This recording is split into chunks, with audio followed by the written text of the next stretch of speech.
Yes, nous sommes, comme Pasteur Laurent a dit, nous continuons notre thématique joyeux.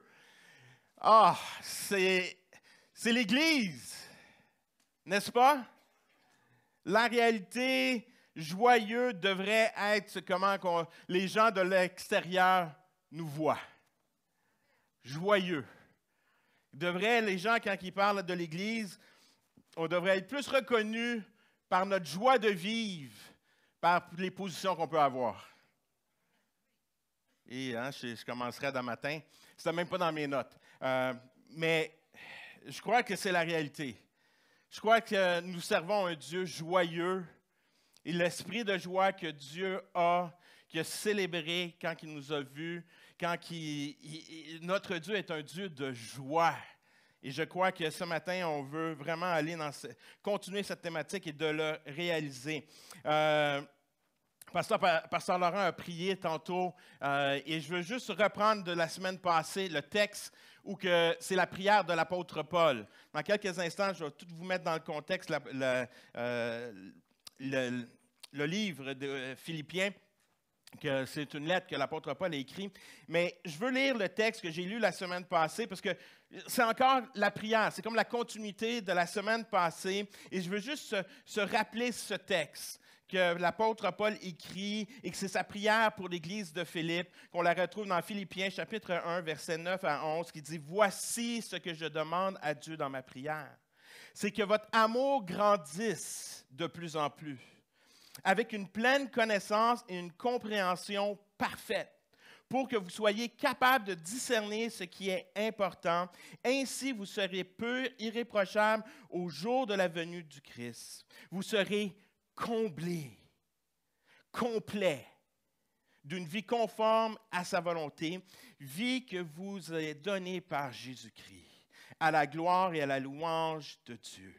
De vivre une vie qui est comblée, alors que nous prenons le temps de découvrir qui est Jésus. Alors qu'on apprend à connaître qui il est, connaître la personne, le caractère de Jésus, de Dieu. Et alors qu'on apprend à le connaître de plus en plus que nous bâtissons une relation avec Dieu, de plus en plus que nous nous enracinons, la réalité, c'est que nous expérimentons une joie de vivre. Et c'est ma prière pour nous aujourd'hui que nous puissions continuer d'aller et de réaliser que la joie, c'est quelque chose qui devrait être enraciné en nous. Et dans les moments difficiles de la vie, mais étant donné que c'est enraciné, alors que notre joie vient de quelque chose de profond en Jésus, que nous sommes attachés à lui, peu importe les circonstances, peu importe ce que nous pouvons vivre, il y a une joie qui demeure toujours là. Une joie qui dépasse qu'est-ce qu'on peut vivre, une joie même que nous allons expérimenter pour l'éternité. Mais la réalité, nous vivons dans un moment où il y a des combats. Combat à l'extérieur, mais il y a un combat aussi spirituel qui essaie de nous enlever notre joie, parce que notre joie, c'est notre force. C'est la force que nous retrouvons d'en vivre avec Jésus, mais il y a un ennemi qui veut enlever notre joie. J'appelle certains tueurs de joie. Je vous pose la question, quels sont les tueurs de joie? Vous êtes tous gênés. Quels sont les tueurs de joie? Bon, je vais être gentil avec vous. Je ne commencerai pas à prendre les réponses de tout le monde. Mais j'ai fait un sondage dans la famille Lafleur. Donc, c'est le sondage Lafleur et Lafleur. Vous êtes habitués d'entendre toujours aux nouvelles les sondeurs légers. Maintenant, c'est selon le sondage Lafleur et Lafleur. Voici les résultats non scientifiques de qu'est-ce qui tue notre joie. Donc, vous allez voir qu'est-ce qui tue notre joie dans notre famille. La première personne, je ne mentionnerai pas les noms. Parce que dans notre famille, dans Messenger, on a un groupe, juste notre famille, et c'est là que j'ai fait le sondage. Et la personne qui a répondu le plus vite au sondage a écrit « Qu'est-ce qui tue ma joie? Les mauvais conducteurs. » Ramasser les cadeaux du chien. Aussi, oui, j'entends ma famille répondre aussi. Autre chose, quand on est dans notre squad, les 3 petits points. Tu sais, tu écris une question comme le sondage, puis là, tu vois qu'il y a du monde qui sont en train d'écrire. Puis il y a 3 petits points qui sont toujours là, puis là, tu attends la réponse. Et là, tu attends que la réponse soit rapide. Et là, c'est long. Et c'est long. Et là, qu'est-ce qu'il est en train d'écrire? Tu es en train d'écrire un roman. Et là, quand tu vois la réponse, c'est 2 mots. Et là, tout d'un coup, tu perds ta joie. Trop réfléchir. Hein, des fois, là, on commence à être plus profond. Là, peut-être vous pensez qui peut. Trop réfléchir. C'est bien de réfléchir, mais il y a des fois, à force de réfléchir à certaines choses, tu n'avances pas, puis ça tue ta joie. Parce qu'il y a plein de scénarios qui viennent dans ta tête. L'inquiétude, le stress, les mesquineries, la méchanceté. Ce sont tous des éléments qui peuvent venir tuer notre joie. D'autres qu'on peut retrouver facilement, c'est que le futur incertain. Cette semaine, j'étais en train de dîner avec un ami de longue date. Puis il m'expliquait que son mandat finissait dans 2 semaines et il n'y avait pas de nouveau mandat devant lui. Le futur est incertain. Puis il sait que dans la situation présentement, il ne sait pas quand, ça peut prendre des mois avant d'avoir un nouveau mandat. Le futur incertain, des fois, vient nous amener à un manque de joie, parce qu'on commence à s'inquiéter. Nos finances, les tensions relationnelles qu'on peut avoir dans la famille, avec les couples, dans nos couples, au travail, ce sont tous des choses qui peuvent nous enlever notre joie. Une mauvaise nouvelle. Moi, je me rappelle encore aujourd'hui, quand j'ai eu la nouvelle que mon frère était atteint du cancer. Je me souviens exactement comment que je l'ai vécu. Je me souviens où que j'étais. Je me souviens comment que j'ai tombé à terre. Je me souviens encore de ces moments-là. Annonce d'une maladie, d'un décès, des moments que tu reçois une mauvaise nouvelle. Souvent, ça vient t'enlever ta joie. Mais comment rester joyeux au travers de toutes nos circonstances et nos défis de la vie? Et ce matin, j'aimerais ça qu'on regarde à cet élément d'être joyeux au travers tout, malgré tout et surtout. Depuis la semaine passée, je vous parle dans le livre de Philippiens. On a regardé à certains textes la semaine passée, et je veux juste vous mettre en contexte, encore une fois, un peu l'apôtre Paul. L'apôtre Paul, c'est lui qui a fondé l'Église de Philippe. L'Église de Philippe a été fondée environ 50 ans après la mort de Jésus. Donc, elle a été fondée environ 50 ans après Jésus. On voit ça dans Actes chapitre 16. Et là, 10 ans plus tard, à 10 ans après la fondation, alors que Paul, lui, se retrouve en prison à Rome, il va écrire cette lettre aux Philippiens. Il va écrire cette lettre alors que lui, il est en prison. Est-ce qu'on comprend? Est-ce qu'on saisit? Et la réalité, on sait que, alors donc, on se retrouve dans les années 60, 61, 62, et quelques années, Paul reste environ 1 an à 2 ans après son exécution, à vivre. C'est ces derniers moments, c'est les dernières lettres que Paul va écrire. Et il écrit cette lettre aux Philippiens, alors que lui se retrouve en prison. Je crois que ça nous emmène à lire le texte. Quand on met le contexte, ça prend vie. Et on voit le sérieux de la lettre. On voit l'importance de cette lettre que Paul fait, que même s'il se retrouve dans des circonstances difficiles, en prison, et on doit comprendre qu'alors qu'il se retrouvait à Rome, on disait un terme que je pourrais dire anglophone, là, home arrest, qui était arrêté à la maison parce qu'il y avait cette citoyenneté romaine. Donc, il était arrêté, il n'était pas en quelque part de vraiment sombre, il était vraiment dans une maison, dans une demeure où il ne pouvait pas sortir. Un peu comme aujourd'hui, quand il y a des personnes qui vont avoir un bracelet au pied. Vous savez, ils sont arrêtés, ils sont dans leur demeure, mais ils ne peuvent pas sortir. S'ils sortent de telle zone, l'alarme est déclenchée. Un peu le même principe.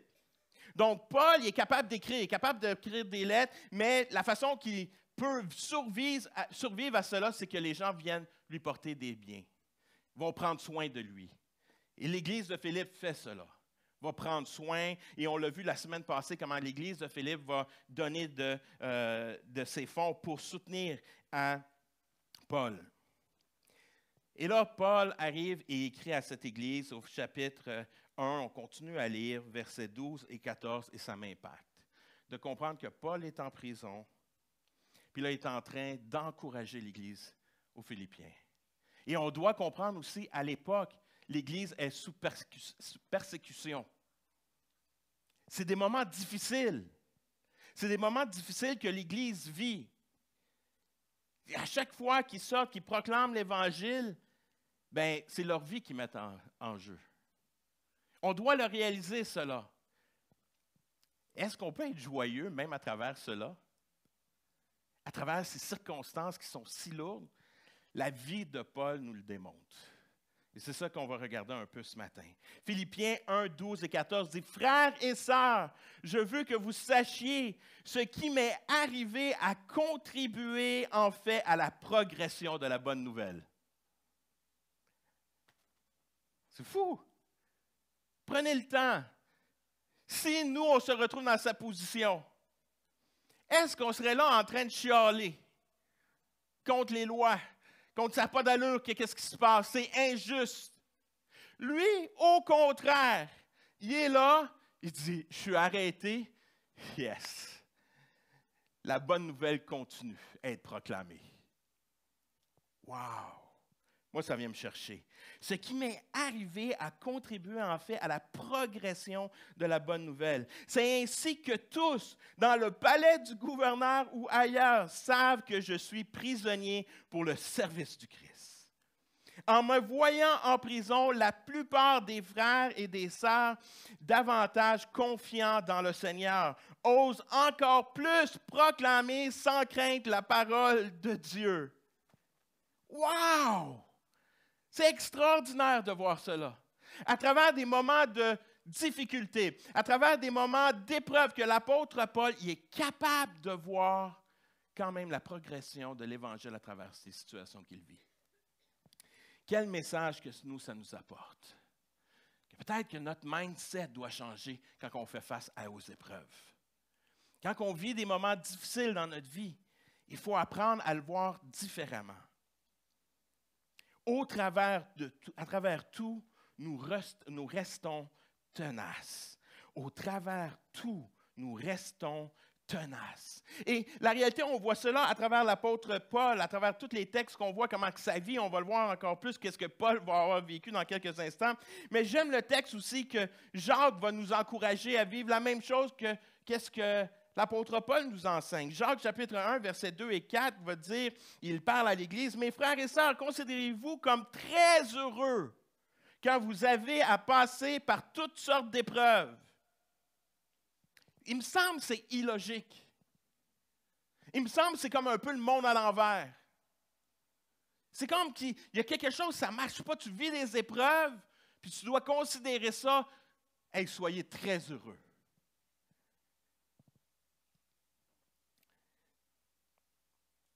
Car vous le savez, si votre foi résiste à l'épreuve, celle-ci produit la persévérance. Mais veillez à ce que votre persévérance tienne bon jusqu'au bout, afin que vous soyez parfaits, sans défaut, et qu'il ne vous manque de rien. Voyez-vous qu'à travers tous les défis qu'on peut vivre, les circonstances qu'on peut vivre aujourd'hui, il y a quelque chose qui est extraordinaire que nous devons réaliser. Et des fois, on met tellement le focus sur l'épreuve, on oublie qu'est-ce qui se passe alentour dans la vraie vie. J'aimerais ça que tu puisses réaliser qu'à chaque fois que nous vivons des épreuves, la réalité, c'est que Dieu est au milieu de nous. Et des fois, on est tellement focus à travers l'épreuve qu'on oublie que Dieu est là. Et ça devrait être une source de joie. Alors qu'on vit quelque chose d'extrêmement difficile, j'aimerais ça te dire que Dieu est là, que Dieu est présent. Et à travers les Écritures, on le voit. Il y a cette histoire qu'on voit avec les disciples alors qu'ils sont à la mer. Et il y a une tempête. Jésus, lui, il dort. Et les disciples sont là et sont tous effrayés. Puis là, il dit, comment tu fais pour dormir? Puis ils ne réalisent pas que Jésus est là. À travers nos épreuves, est-ce que nous réalisons que Jésus est là? Et juste de savoir que Jésus est là au milieu de l'épreuve, je peux passer à travers. Je peux passer à travers cette épreuve. Et c'est ça que Paul a expérimenté. Il se retrouve à la prison. Ce n'est pas qu'il aimait ça, être en prison. Ce n'est pas qu'il est arrivé et il dit hey, oui, je m'en vais en prison, je suis heureux. Non, non. C'était difficile. C'était des moments difficiles pour lui. Mais il n'a pas laissé les circonstances déterminer sa mission. Il a décidé d'aller de l'avant, de continuer. Il a continué de passer à travers le défi. Il faut réaliser qu'à travers nos épreuves, Dieu est là, que son esprit nous communique à travers les moments difficiles. Je ne sais pas à combien de fois dans ma vie, alors que j'ai passé des moments difficiles, que je sentais que Dieu me parlait. Que Dieu communiquait, que ce soit à travers la parole, que ce soit à travers que je suis en train de prier, puis je prends un téléphone, puis j'appelle un frère, et un frère me donne une parole juste pour me calmer, juste pour me ramener, puis dire, hey, Éric, tu sais qu'on est là, puis Dieu est là aussi. Juste ça, puis là, tu as une paix, tu as une assurance de pouvoir continuer. Son esprit nous communique à travers nos difficultés. Sa fidélité aussi. Sa bonté se manifeste à travers les épreuves. Combien de fois que j'ai vu dans ma vie, encore une fois, ou des moments où que je me posais la question financièrement, comment que ça va arriver? Je me souviens alors qu'on était un jeune couple, moi et mon épouse. J'étais là, puis j'avais plus d'argent. J'avais tellement plus d'argent qu'à un moment donné, il a fallu que je rompe mes assurances. Que je prenne la décision, je ne peux plus payer. Puis le type d'assurance qu'on avait, je ne suis pas un gars d'assurance, tout ça, mais on avait pris des bonnes assurances à de l'air. Mais alors que j'appelle mon courtier, puis je dis, je ne peux plus payer, je ne peux plus avoir ces assurances-là et tout ça, il dit, OK, parfait, ils auront les assurances, tout ça. Mais la compagnie, entre-temps, se fait acheter par une autre compagnie. Puis j'avais des parts que je ne savais même pas. Je crois 3 mois ou 4 mois plus tard, je reçois un chèque d'au-dessus de 1 000 $ parce que j'avais des parts avec ces assurances-là et tout ça, puis que la compagnie s'avait fait acheter. Je dis, Seigneur, juste toi, juste toi, juste toi. Dans mes moments comme ça, tu as pourvu, puis je ne le savais même pas. Je ne le savais pas. Sa fidélité. Combien de fois dans ma vie, Dieu, à la dernière minute, des fois, mais Dieu est toujours là. À travers l'épreuve, on voit la fidélité de Dieu. C'est pour ça qu'on est capable de passer à travers. C'est pour ça qu'on est capable de continuer et d'avancer, parce que la fidélité de Dieu est là. Et j'aimerais ça te dire, même quand tu échoues, il y a des fois, hein, l'épreuve est là, puis on va échouer. Ça vous est-il déjà arrivé? Moi, ça m'est déjà arrivé. Que des fois, tu es là, tu fais face à l'épreuve, puis whoop, oui, tu manques confiance. Tu feras des mauvais choix.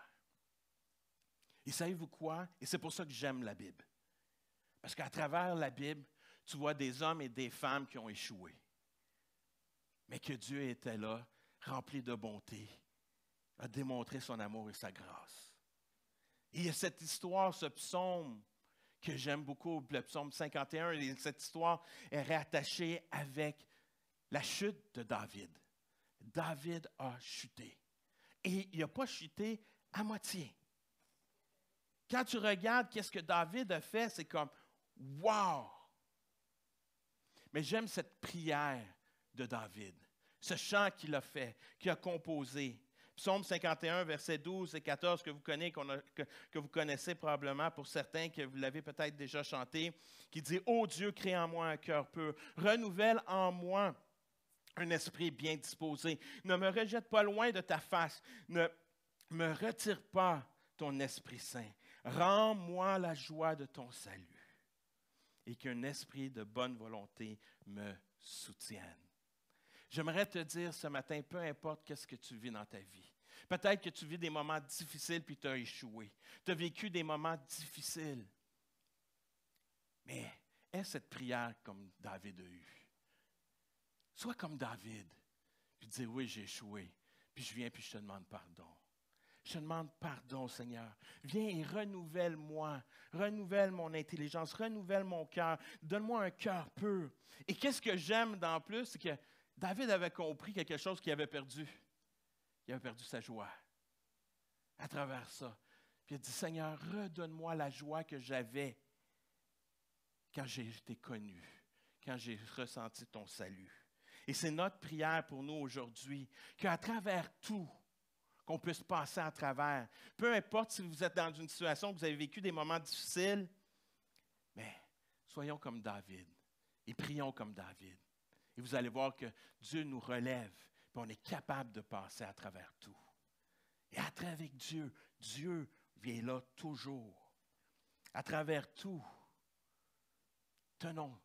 soyons tenaces. Et même à travers toutes nos difficultés, à travers même nos échecs, savez-vous quoi? Malgré tout, nous progressons. Nous progressons, nous avançons. Même à travers tout ce qu'on peut avoir vécu, nous progressons. Paul va le dire au chapitre 1, verset 12. « Frères et sœurs, je veux que vous sachiez ce qui m'est arrivé qu'a contribué en fait à la progression de la bonne nouvelle. Même ces souffrances, même l'épreuve que je vis, ce que l'ennemi voulait me faire probablement me jouer un tour. Mais ça a tombé le contraire. J'ai progressé. La mission a progressé. » Et ça, c'est pour nous qu'on puisse le réaliser. Paul va le dire aussi à Philippiens 4, verset 7. Et c'est un passage que nous connaissons pour plusieurs d'entre vous. Peut-être vous connaissez. « Réjouissez-vous d'être unis au Seigneur. Je le répète, réjouissez-vous. Que votre bonté soit comme tous. Le Seigneur vient bientôt. Ne vous inquiétez de rien, mais en toutes circonstances, demandez à Dieu dans la prière ce dont vous avez besoin et faites-le avec un cœur reconnaissant et la paix de Dieu qui dépasse toute intelligence gardera vos cœurs et vos pensées unis avec lui. » Voyez-vous, à travers nos moments les plus difficiles, Paul est capable de parler à l'Église et de dire « Hey, réjouissez-vous. Vous êtes en train d'être persécutés. Regardez ce qui se produit alentour de nous. » Des fois, le problème, on est trop centré sur nous-mêmes puis on ne voit pas ce qui se passe réellement à travers le monde. On ne réalise pas comment que Dieu agit, comment Dieu agit. Et moi, je veux vous encourager à vous dire, « Hey, j'aimerais ça te dire que malgré tout ce qu'on peut vivre, il y a des gens qui expérimentent des vies transformées. Il y a des personnes qui ont leur cœur qui est changé encore aujourd'hui. Que l'Évangile est proclamé aujourd'hui. Malgré tout, Dieu avance. Dieu avance, son royaume avance. Malgré les circonstances difficiles, malgré les obstacles que Paul a pu expérimenter, il a toujours continué à démontrer de la bonté et il a vu le royaume de Dieu avancer. Il a progressé. Et ça devrait être un mindset que nous, qu'on adopte. Je crois que malgré les circonstances, malgré les défis que nous pouvons vivre aujourd'hui, qu'on puisse avoir cette pensée, cette mindset de simplement arriver et dire « Hey, à travers l'épreuve que je vis, je vais voir comment Dieu va agir. » Encore une fois, cette semaine, la même personne que je partageais, je dînais, puis il me disait « Tu sais, Éric, le message le plus puissant que tu as jamais donné, il y a un message que tu m'as donné qui m'a bouleversé. » Là, je suis là, tu sais, c'est comme, là, tout d'un coup, c'est comme, hey. Tu sais, il dit, je veux juste te le dire, ce n'est pas un message que tu as fait de la chair. OK. Tu sais, là, tout d'un coup, tu te rassis. Tu sais, c'est comme... Il dit, après une réunion, je suis venu te voir. Puis je t'ai découragé. Je t'ai découragé, puis je t'ai parlé de ma situation. Je t'ai parlé de ma situation, de mon couple. Puis tu m'as juste écouté, puis tu m'as juste dit, « Hey, je te comprends. Je l'ai vécu. Dieu est là, tu vas être capable de passer à travers. » Il dit ça, sauver mon couple. On ne réalise pas la puissance de notre témoignage, de nos expériences. Les épreuves qu'on a pu avoir vécues nous-mêmes, comment ça peut être une source d'encouragement pour un autre. Malgré les souffrances qu'on peut avoir vécues, les défis qu'on a pu avoir vécus, comment ça peut être un encouragement pour un frère ou une sœur, une personne alentour de nous. Je crois que Dieu, aujourd'hui, veut qu'on puisse avancer, malgré nos circonstances, malgré les défis, les difficultés que nous pouvons vivre, qu'on puisse le réaliser ce matin, qu'à travers ces épreuves-là que je vis, comment que ça peut bénir une autre personne par la suite.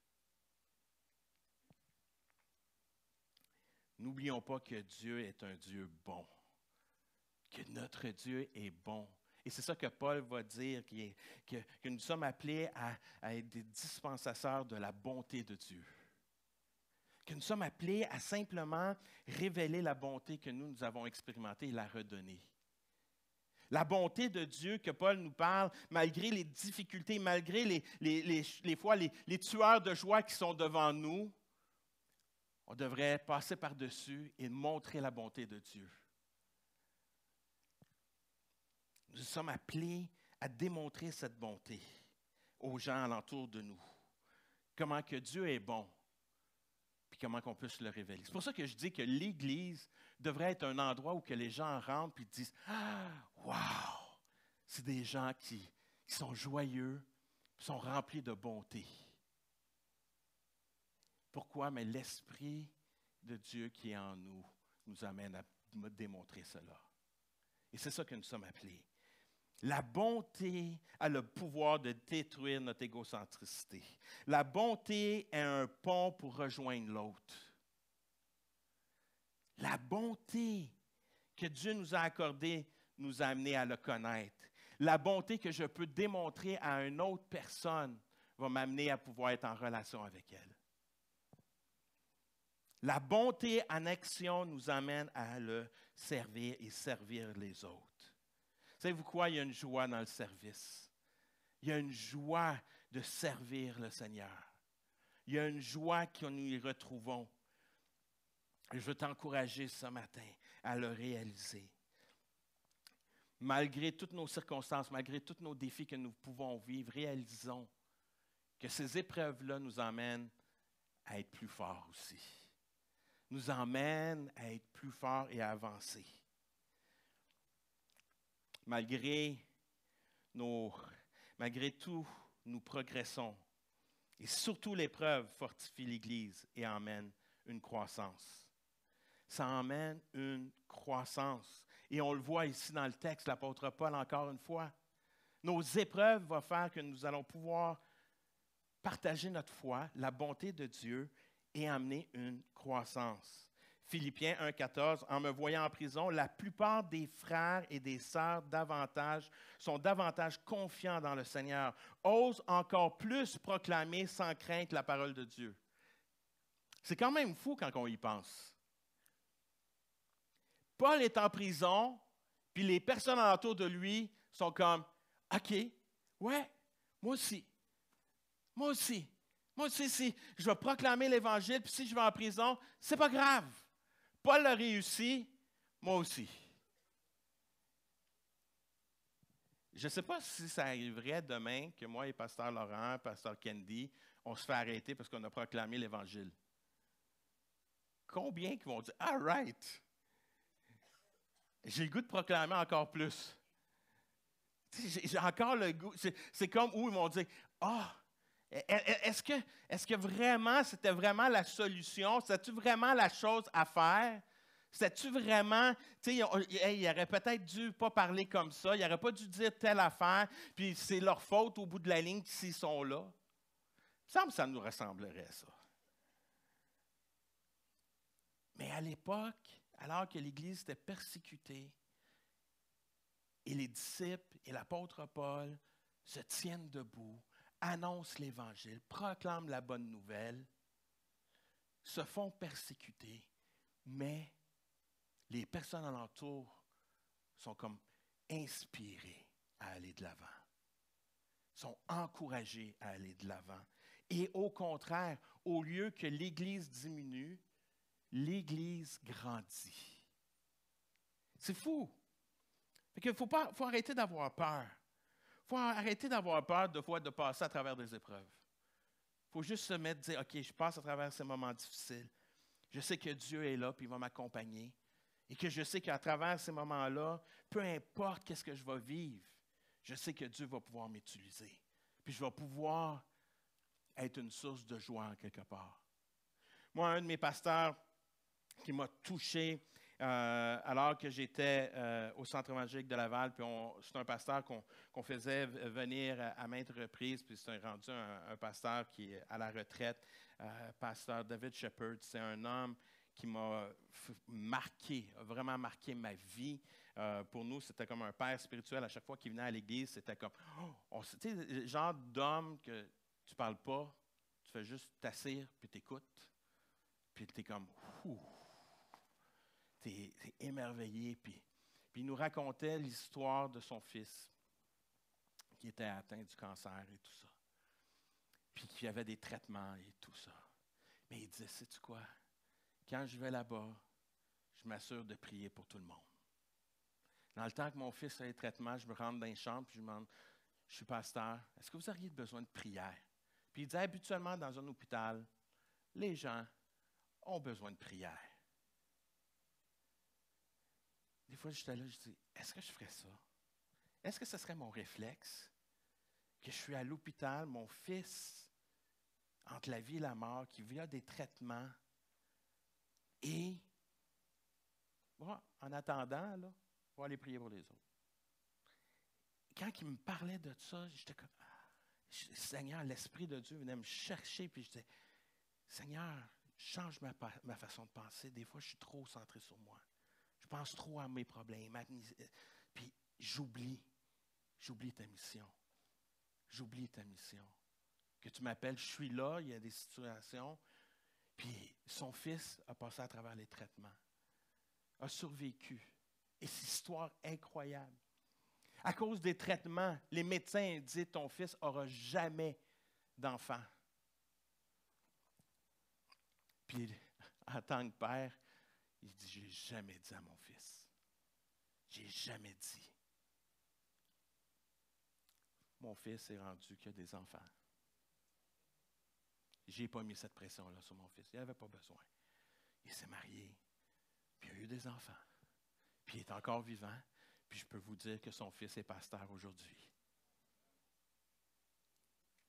Dans les moments les plus durs où il vivait des épreuves que son fils a atteintes, il y avait encore ce cœur de partager la bonne nouvelle, de partager.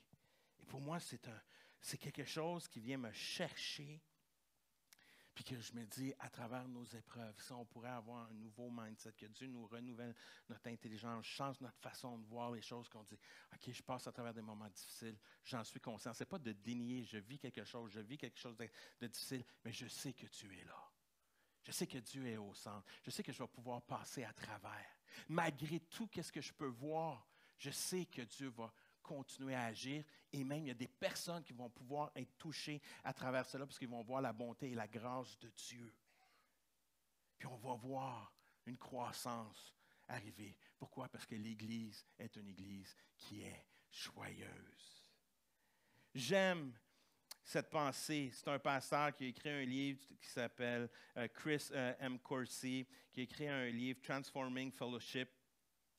Puis alors qu'il était dans un temps de dévotion, il sentait que Dieu lui parlait, puis il a écrit qu'est-ce qu'il ressentait. Et ça est venu tellement me chercher, je crois tellement à cela. Et je termine avec cela, je vais demander à Joey et Julienne de bien vouloir revenir. Il va mentionner, la joie est la marque de mon peuple. Et c'est qu'est-ce qu'il ressentait que Dieu lui parlait. La joie est la marque de mon peuple. La joie est fondamentale pour l'unité de mon peuple. Et tout comme un abeille pour une fleur, la joie est le parfum qui attire mes enfants vers le cœur du Père. Car je suis un Dieu heureux d'être avec mon peuple. Est-ce que vous le saisissez ce matin? Que Dieu est heureux d'être avec nous ce matin? Que Dieu est heureux d'être avec nous ce matin. On a souvent cette pensée-là que Dieu est comme, voit juste nos erreurs. Non, il est heureux d'être ici. Il est heureux d'être avec nous. Quand mon peuple est joyeux, il goûte ma présence et partage mon caractère avec le monde. Et c'est une réalité. Quand on est joyeux, qu'est-ce qu'on fait? On veut le partager à tout le monde. Je suis béni, je connais Joey et Julienne. Ça fait quelques fois qu'ils sont venus, ils ont venu à notre église, à Génération, puis ils sont venus nous aider à la louange aussi. Et comme vous pouvez voir, Julienne est enceinte. Et dernièrement, ils ont fait comme plusieurs couples qui font un gender reveal, qui révèle le sexe de l'enfant. Et j'ai tellement aimé comment ils ont fait ça. Vraiment, là, c'était top notch.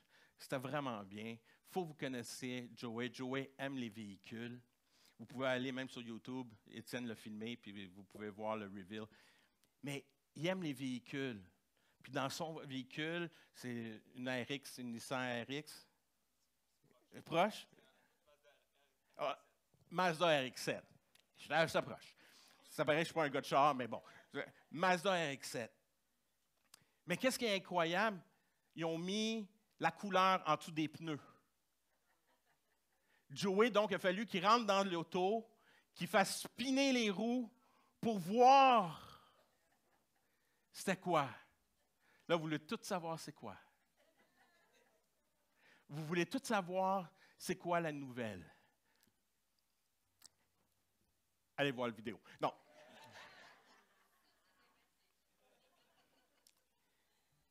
Je vais laisser eux le dire. Après, vous allez pouvoir aller leur parler. Mais qu'est-ce que j'aime de ça? C'est qu'ils ont annoncé la bonne nouvelle.